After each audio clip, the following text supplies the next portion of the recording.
I fuck with Caltrops press so much, man. Yeah, it's fire. Yeah. Fuck Joe's the internet. fucking crazy. Fuck the noise. Get off the internet, man. I love that. It's like art as well. Like it's not just like critical analysis or like Yeah. it's not just like music journalism.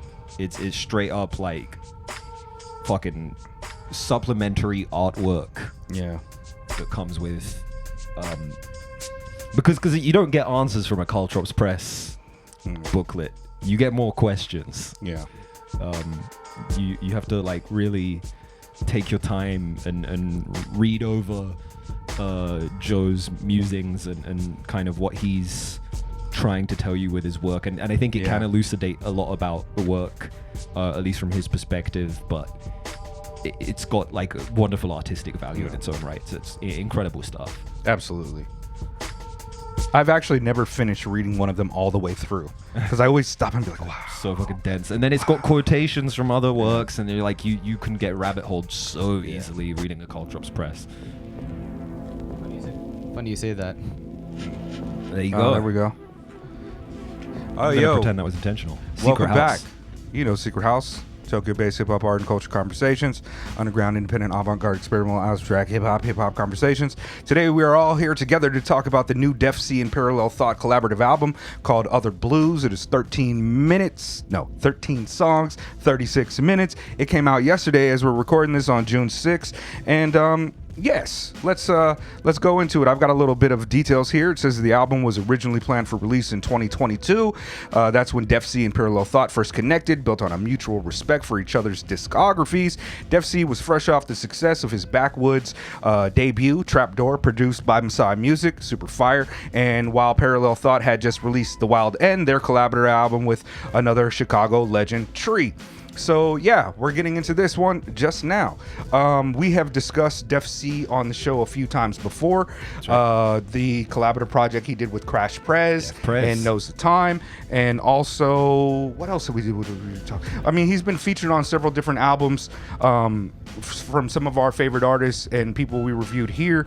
I have known of Defcee for a few years now. I think the first introduction to his work was the collaborative EP that he did with August Fanon. That's right. And he's also in our Discord and also in the Rap Music Plug podcast Discord. And he was kind enough to give us this album early, so we've had it for a few weeks now. Jet, how do you know Defcee? Probably the Def Prez joint that we reviewed back when we started doing this show.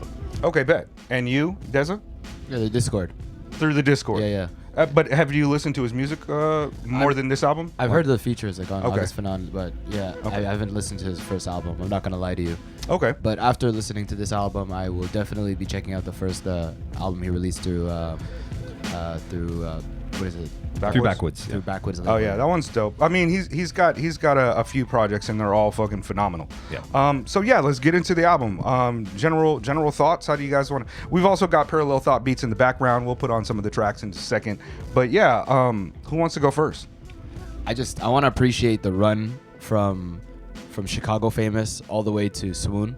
That just progressively every song I heard, the beat just kept getting better. The first six tracks of the album. Yeah, the first 6 tracks, the beats just kept getting better. Every time I was like, oh shit, you know? Yeah, Parallel Thought is phenomenal. I wasn't really familiar with Parallel Thought. Let me. But while I'm fucking around, let me tell people about these artists, right? Yeah, please. So Defcee is a Chicago-based MC poet artist. Has been killing for years. Like I said, he dropped on Backwoods a few years ago.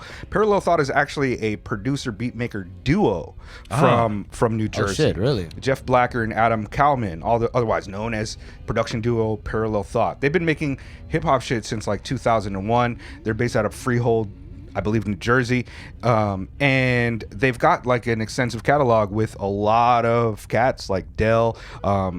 Also, the legendary Tame One, rest in peace. They did work with Breeze Bruin on the last album he released, Hindsight, I think, a few years ago. So they have actually been holding it down and working with a lot of incredible artists throughout their career too. So I also thought it was a single person the whole time that I've known of them. I thought it was a single person. I remember seeing they had like a Tame album that came out maybe last year or something like that. And I was just like, fuck yeah. And I just thought it was one person. And like, I was like, wow, the production on this is wide and varied and all over the place sonically, and it's all fucking good. Two minds are better than one, I guess. I suppose so. Word. Yeah. Makes sense. Yeah. Yeah. So the production. I mean, it's actually like Defcee has done a few albums with single producers, and it always creates like a specific vibe based on the producer. Yes. But this one, man, it's fucking wonderful. I don't want to jump the gun, and it might be recency bias, but I think this might be Defcee's kind of like a masterpiece. It's so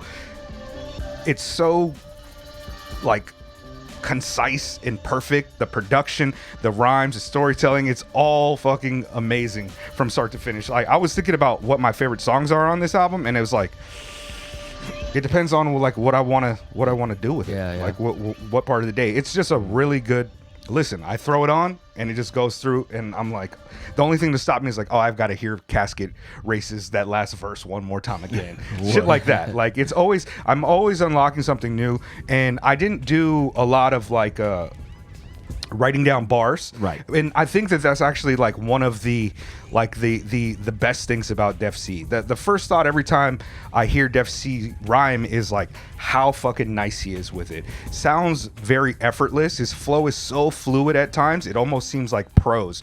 And it's like, the choppy hip hop hand and shit. Sure. I do not imagine that when he's rhyming. It's just not doing the rap hands. He's not doing the intonation jumps and shit like that. He doesn't even like twist or stretch words to fit into a rhyme. And a lot of times he does like that Prodigy thing where it's like the words don't rhyme, but the syllable counts are so precise that it doesn't, you don't notice it. It's not a word that traditionally rhymes with another word. And like the syllable counts are so precise, but also he reminds me of artists that are just so fluid and have like a dope voice. He reminds me of Nas in a lot of ways, but he also gets fucking weird, like with the schemes and the approaches. That was the thing that struck me the most, because Defcee has this habit sometimes where he'll be in a pocket and then like he'll like short shift it, like he's drifting a car or something, and the cadence will stay the same, but it will be like a staggered flow where the emphasis changes onto a different point of the bar, and it has this kind of weird like drunken master stagger to it where you're like, like kind of throws you off, but at the same time he stays perfectly on beat the whole time. And I think we saw that on Swoon. I think Swoon is definitely an example. There's a lot of examples of like on like a casual cursory listen, the average person might hear it and be like, oh, he's a conventional rapper or just rapping straightforward shit, but there's a lot of fucking tricks and things that he's pulling off, a lot of punchlines and just different like landings on the flow, and he's incredible at that. He's like a rapper's rapper. He's the type of like the storytelling, the battle raps, just bombing the concept tracks, and his ability to he can shift from being like this very like what I like to call a creative writer style MC that has a topic and writes through the topic and everything is like on topic. Like it was hard to, like the Aesop Rock track where he's like cold as ice, right? It's like everything is about the ice shit. And he can write through stuff like that. But there's also other times where it's just like, yo, what is going on here? This is a fucking ill ass flow. And I also, one of the things that I really identify with him at is just like he's super hip hop. He's a very hip hop human being. And there's like, he's an educator, a working class, lifelong hip hop head, a dad, and he generally is not on any antisocial bullshit. You don't hear him on this album saying virtually anything that's antisocial. Like he could play this for like a junior high class and it's perfectly acceptable and fine. And the way that the way that he does it, I don't know if he's cussing on this album. I can't remember if there's a bitch or a hoe or a shit. Maybe there's a shit or something like that. Eminem, Will Smith doesn't have to curse in his raps, but Eminem does. So fuck him, fuck you too. But he also like, hold on, I'm gonna go into the album now. Like some of the concept tracks on this album are are really kind of simple things that, you know, like if you were like, oh, this is a song about this, is a song about that, I'd be like, okay, word. But every time he puts a little twist on it that just makes it seem much more interesting. And it also has a lot to do with his fucking just rapping. Like some of the songs, for example, 66 at Navy Pier, that's just, you know, getting from one point to another. Yeah. The Big Sister songs, which I feel like somebody has done this before, but I couldn't tell you who or when. It's so simple. It's just about like his relationship with women. You know, he's a single kid. His relationship with women and how that relationship has impacted his life, and respecting them, is how many things in his life are informed by relationships with these big sisters, these people that helped him out. Yes. And you know, and he just lays it out so ill. Like, my firstborn in my family still had big sisters. It's wonderful. There's some, like the song Ben Grimm, which is the thing from Fantastic Four. Like the way he turns that title into something, and all the allusions to rocks and it being heavy and a hard exterior. It's fucking incredible. There's also, I mean, I don't know whether that was, you know, intentional, but like the fact that Defcee is like a fucking monster while also being so distinctly human and an everyman type figure across the record. A lot of the album's very conversational. Sometimes they are conversations with the listener. Sometimes it is a conversation that is happening internally within the narrative of the record. It's very like interpersonal and like you still rap. I should, you know, intonation. You still rap. Where it's like, you know, he runs into someone from high school or whatever, and you know, the guy's, oh, you balling now? You're a rapper? Yeah. He's like, no, I'm everyday guy like you. Yeah. In fact, I gotta go because, you know, I gotta go because there's money to be made and I got kids to feed. Yeah.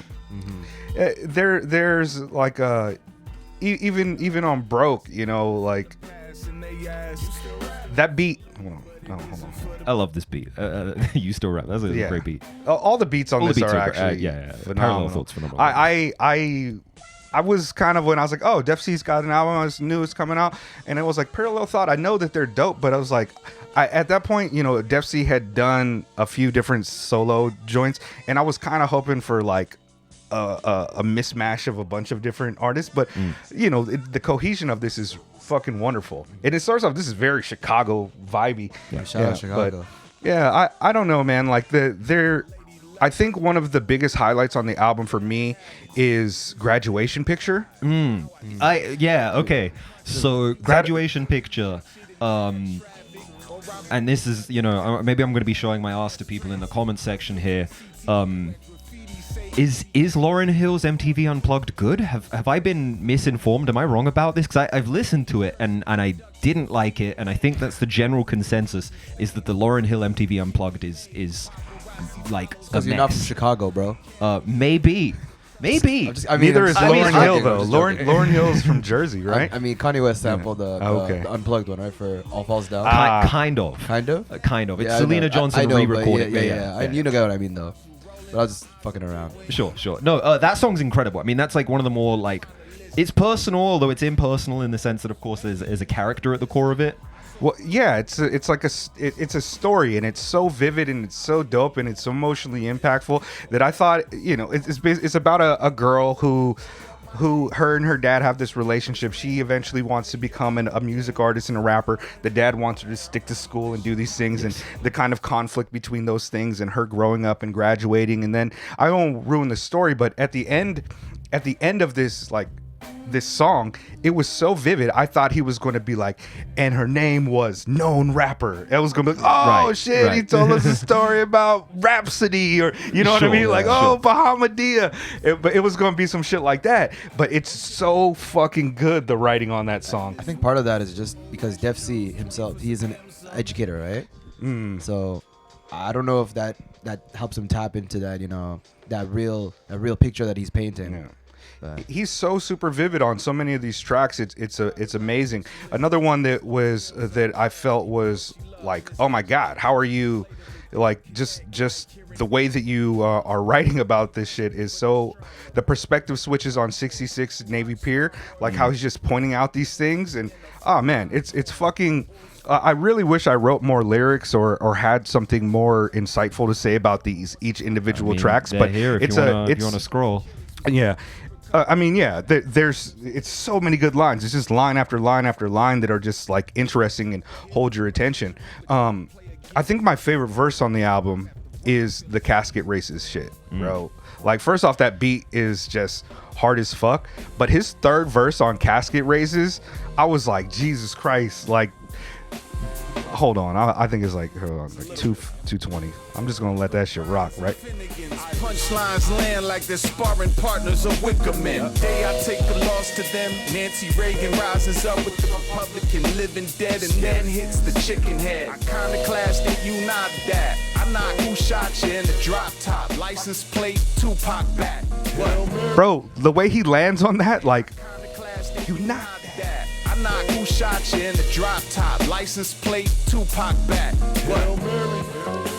Oh, I didn't even notice the Hail Mary because I was too busy being like, oh, what? Yeah, I mean, he's so fucking live, bro. Like, what else did he say? He says, where the fractions cut, and now I'm checking everyone's math. Hope yours reflects the geometry of the polygraph. Sheesh. Whew. He's fucking ill. Like, It's cold. I've had this album for quite a long time, and I just keep on feeling like it's important for me as a listener, and this is something that a lot of people won't agree with. Like, a lot of times I don't like listening to music that even if it sounds good, if I cannot relate to it because of some of the topics that they're talking about. Sure. A lot of like, I can listen to Boldy James and be like, wow, this is like watching a good gangster movie sometimes. Right. But I don't like take that music in all the time. When I listen to Defcee, I find a lot of parallels in like his lived experience with mine, including like being a father, being an educator, generally not being as, comic books, antisocial. hip hop, like on Swoon, he's talking about like seeing the B-girls, you know what I mean? It's like, I married a B-girl. Like, so there's all these things that are important to me, and I like to champion an artist like Defcee, not just for the fact that he might be one of the best rappers alive, but also like this type of content. I don't think he's intentionally trying to be like, I'm not going to say these words. I'm not going to, I'm going to be like a good person rapper. I think he's just generally, this is the man and how he is. Every time I've seen him post something about politics, he always seems like he's on the right side of the story of history. I don't know how left he is or whatever. And it doesn't seem to matter because he is a person who is like an ally to us, the shit that he's saying and the perspectives about you still rap or Chicago famous. Like, I have so many homies who are the illest fucking artists that I've ever met, and it's like, yo, you don't know him right there? Do you know who that is? Like, I'll be out with somebody and be like, bro, that's fucking Blueprint. What? I'm talking. We're at the Blueprint show, the one that we did, and shit, and the homie is sitting there and he doesn't know Blueprint, right? And he's talking to Blueprint and he's like giving Blueprint like advice and props, like, yeah, you keep on, you'll do it, you'll figure, you get better. I'm like, bro, that's fucking Blueprint. You know what I mean? Like, who are you talking to? And it's just like all of these little perspectives all these perspectives that Defcee has. Just, this is a masterpiece type of album. It's deeply personal. It's deeply grown. It's deeply fucking styling. The production is lush and varied and beautiful. It's just a fucking really good record, and it barely has any features on it. It's got Big Sisters has Tree on it, Tree was sick, bro. I love the singing on that so much. Like, I didn't know who Tree was like that. I'm not really hip to Tree like that. You know what I mean? And that's on me. But when I first started singing, I was like, yo, I could listen to this guy just sing because it's really good. And then we get the verse. Taking your side, taking your side, broken promises to them, hopped in and out their lives, scared and disappointed them, tried to placate them with lies, getting caught up in my Man Gavin was saying that Defcee might be the best MC alive right now. I hear the argument, man. He's just really fucking good at rapping. And launches another line of texting their Nah, I'm better. I'd win. This album sucks.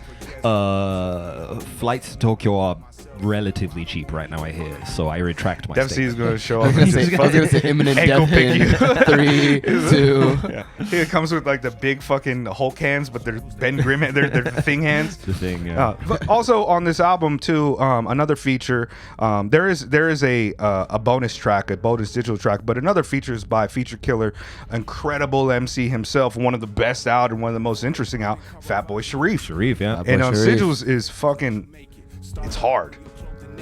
The variety on this album is so good too. Just the kind of the switches, the beat switches. Sigil map studying the capital cities like where's our symbol at? Selling the soul I stole, cold my O's, praying in the coal mine while I hold my nose. A star in the He's too nice, man. He's, you know, there's like there's MCs like Billy Woods and A$AP Rock even who are very idiosyncratic to the point where it's like you could never rap like them because it's, you know, it's like old, it's like you're not going to be an old dirty bastard. You're not going to be you know, a Busta Rhymes or some shit. Or a But there's Fatboy also Sharif for that matter. yeah. But there's also those MCs who are just like, you know, the core of it is the structure and how they write, like a Black Thought. Like you can hear Black Thought and be like, damn, like that's really good rap writing. I want to get my pen that nice. Yes. Or even, I don't know, name somebody else. But Defcee is like Black Thought in that sense to me, where I'm just like, you know, I kind of wanted to be a rapper and write and be really good at rapping, but I just don't think that I'll ever get to this point. So what is the point of it? You know, Defcee is so good at rapping, he inspired me to quit rapping. yeah, and even, you know, even on the album where it's talking about open mic nights, it's like that's part of it. It's like we used to leave. I used to leave the house without a poem and then come home with a poem. It's like you go out, you write, and that all those type of things just really connect with me about this album. It's just fucking like, I heard Defcee fucking on a track with Planet Asia a couple months back last year, and Planet Asia's nice. Yeah. And I was like, Defcee fucking murdered. Bro, he fucking murdered that shit. And it is like, I'm just happy. This is the first vinyl that I've purchased in like 2 or 3 years. What? The first one. And the fucking shipping costs more than the album and shit, shipping right? can be- yeah. But I was glad to buy it because number one, I also think that the cover is super dope.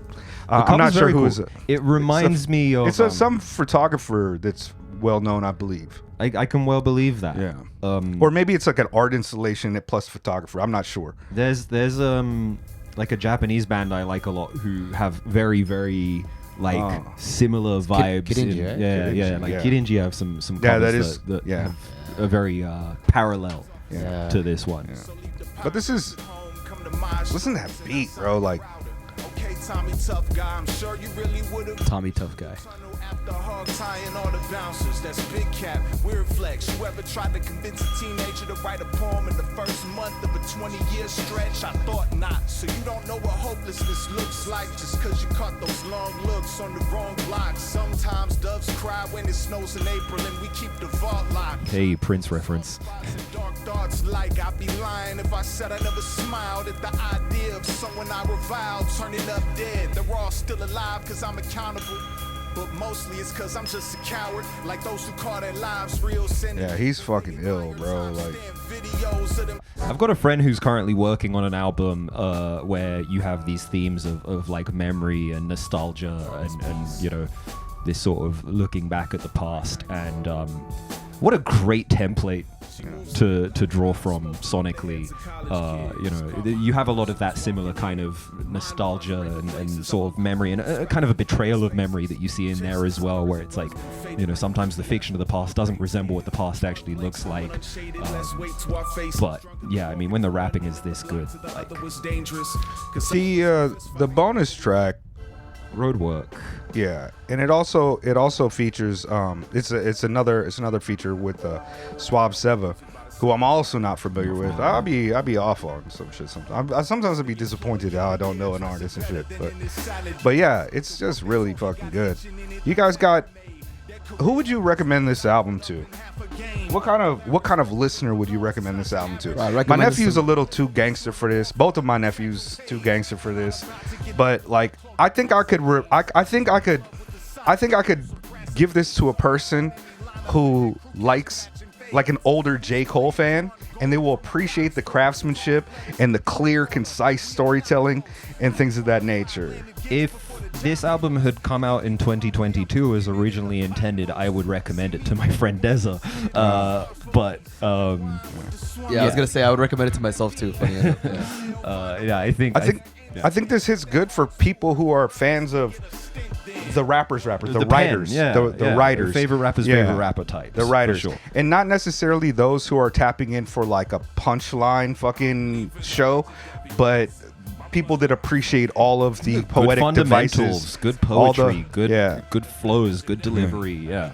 The fact that it was supposed to come out in 22 though, it's 3 years now. Yeah. I mean, sometimes good things gotta take time, man. Sometimes good things have to take time. Who knows what the 2022 version of this album would have looked like? Yeah, for real. Relative to the version. It doesn't sound aged. It doesn't it's only sound 3 years, yeah. right? Yeah. But it could have all been made in the last 6 months for all we know. I don't want to. True. I'm gonna let us go out, but I also just want y'all to just like catch some of this. Dress pressed your bold jeans, new era wearing sophomores. Hold on. White dudes plagiarize. Like so vivid with the writing, like All over school on the war tours and beat everyone. White dudes plagiarizing encore to the smack DVD obsessed baggy White dudes plagiarize encore. jeans, new era wearing sophomores. Soared on to the city, open mics and competitions. Studio sessions with only one older guy in them. Her dad swooped in the scoop, but when it got bad, he'd be upset. But understood at every point of contact, his daughter was beautiful. Men are delusional. As long as she loved what she was doing, it was suitable. And he would man, this song it made me emotional when I heard it. The story is so it just keeps on pulling you along, like that run where he was talking about the being at the fucking spot and there's white dudes plagiarizing encore, there's dudes dressed in jabots, like just the way he stacks all those things, it's so vivid to me. It's such a clear picture, the whole thing as it goes through. That's why I really was like, damn, did this fool just like read autobiography and then, you know what I mean, like stack it together, because it is like I could never. What? It's so fucking good. thinking it would give her the right push. Her mom disagreed, kept journals for her to write in. Favorite tracks on the album, Deza? Retake. Chicago Famous, graduation pictures, So open mic nights for sure. Swoon as well, and then I'm gonna stop there. But yeah, a lot more I like. I like every single song on this album. Ooh, cop out. I will tell you that I think Graduation Picture is an absolute masterpiece. The like Casket Races, that third verse is fucking amazing to me. So I put those two there, and then probably I would say Beast, just because I feel like there's the energy kind of shift. It's like a little bit darker and harder. Sure. It's either between Beast or 66 and Navy Pier. Okay, I'll go with I'm gonna go with Swoon. I'll make it 3 for 3 on Graduation Picture, and Sigils. Rituals. His verses on Sigils are fucking I'll see. Yo, can you put Swoon on? Nah. Hold on. Yeah, hold on. Damn. Yeah, This is a very desert beat. This is a very desert beat. Yeah, you was smoothie. I had the first on hand hours. I had some smooth shit. You listen to this thinking about your lazy No, lady it's a face. chop for me, you know. Oh, okay. The little that part, man, I fuck with that. left me vexed. I crushed on B-girls with gold hoops, skin blended aura and bronzer. My blushing face a teleprompter. Yeah, honestly, parallel thought. Like, yo, this shit crazy. Like, Yeah. I'm gonna keep it real. This is fire. This beat is crazy. So. All of them though, and they all have like, they're all pretty distinctly different from each other in different ways. They all have different like energies to them, like a sonic quality to them that well, like Chicago Famous, it starts off with like some real soulful shit. Like this one is some real smoothie shit, you know. It's our brother L Spade's birthday tomorrow. Oh damn! Really? So I will also take a moment to acknowledge just how clean this album sounds. You're right. Like the production quality on this album is excellent. The album sounds really good. It's even on mixed this, it's like incredibly. the like the click, that is taking the place of a snare on this beat is so subtle, but like I don't know, it's like a tiny bit of side chaining or whatever. It just pops. Like it's like It sounds like an album that was produced in like a $100,000 studio to $1 million studio. It's extremely refined. I would really like to know how Parallel thought how they work together. If it's like one person with the instrumentation, the other person doing arrangement, drums or something. I would love to see how that works. So I hit you back with the befuddled. Because even that, I can't even tell if that's a synth or if that's a real instrument. That like In the background, the flute. very subtle too. Like right here, you hear it. Ritual and everyone around both of us knows. Like, I don't know. I can't tell. Nothing big for us to sprint into. Because for something to really bloom, you gotta give it room. Wrote this verse since I didn't know if I would see you soon. Long as you're on the other. There's a lot going on under like that. It's very It's easy nuanced for your production, ears to kind of miss it, but that's also a testament to the quality yeah, of I was the gonna engineering say. on it. Like, Yeah, you it's can you amazing. can really That's make a out great every point. individual part of the record. Yeah. that's a great point. Happy birthday, L Spade, man. Happy birthday, Spade. Yeah, leave a like, leave a comment, subscribe, or don't, whatever. Shouts out to our patrons, shouts out to our friends of the show. You'll probably hear you've probably heard me quietly gushing about Caltrops Press at the very beginning of this video. I don't know how much we'll leave I think in. I'll probably edit up most of that out. All right, 'cause we'll we're leave a kinda little just bit fucking in, around, it's but cute, but yeah. Fuck the noise. Get off the internet. Fuck the noise, get off the internet. I was planning on cutting out, but now that we've I'll leave it in. Yeah, But you're right. leave You're it right. in. You're absolutely right about Caltrops Press. Peace, everybody. Hit the like, subscribe, and all that again. Defcee forever. Parallel Thought forever. Chicago forever. No Name Book Club, Extraordinary Rap Music Plug Podcast. Yeah, everyone. Yeah. We're trying not to do this so much anymore, but we love you guys. In the past, I seemed tall enough to play pro ball. Since all the point guards are 7 footers plus to the max in the there's no limit to what we